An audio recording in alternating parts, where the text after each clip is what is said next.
من قلب غزة. Azamatli G'azoning markazidan, qochqinlar lageri, og'riq, azob va qamal ichidan bugun Allohning fazli va inoyati bilan iffat loyihasini amalga oshirmoqdamiz. Bu loyiha orqali biz Allohning fazli va sizlarning yordamlaringiz bilan urush oqibatida boquvchisini yo'qotgan oilalarga yordam ulashamiz. Rasululloh sallallohu alayhi va sallam vasiyatiga binoan o'z ahlimiz va bolalarimiz qalbiga quvonch va shodlik olib kirmoqdamiz.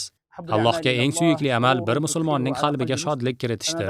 Unda aytingchi, agar bir musulmon dard chekayotgan, qamalda qolgan, zaif ahvolda bo'lsa, unda uning ajri qanday bo'ladi? Ularning aksariyati bolalar va ularning ko'pchiligi yetim bolalardir. Payg'ambarimiz sollallohu alayhi va sallam yetimlarni parvarish qilish va ularga g'amxo'rlik qilishni buyurganlar. So'nggi kunlarda G'azo shahri va G'azo shimolida shiddatli hujumlar davom etmoqda. Shimoldan markaz va janubga ko'chayotgan aholilar soni mislsiz darajada ko'paygan. Aholilarga imkon qadar yordam qilishimiz va ularning og'irini yengillashtirishimiz uchun yanada ko'proq sizlarning yordamlaringiz va harakatingizga muhtojmiz. Alloh sizlarga baraka bersin va sizlarga eng go'zal mukofotlarni ato etsin.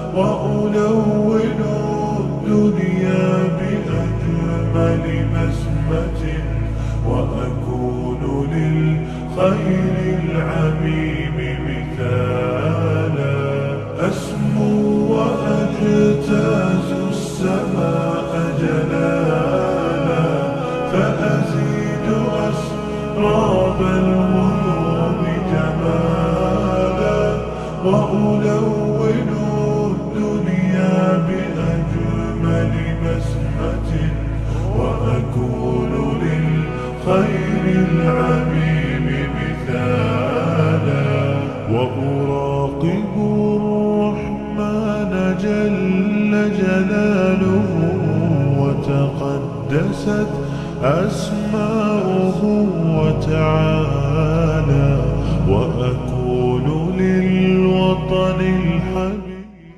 Buni bittasi sizga va bunisi esa sizga. Assalom, marhamat oling va yana bittasi sizga. Assalomu alaykum va rahmatullohi va barakatuh. Tafadhal ya habibi. Rahmat. احنا بنحبكم كتير. Biz sizlarni yaxshi ko'ramiz. Buni qaysi birini olishni xohlaysiz? Xohlaganingizni tanlang. La ilaha illalloh. Mana sizga yana bitta.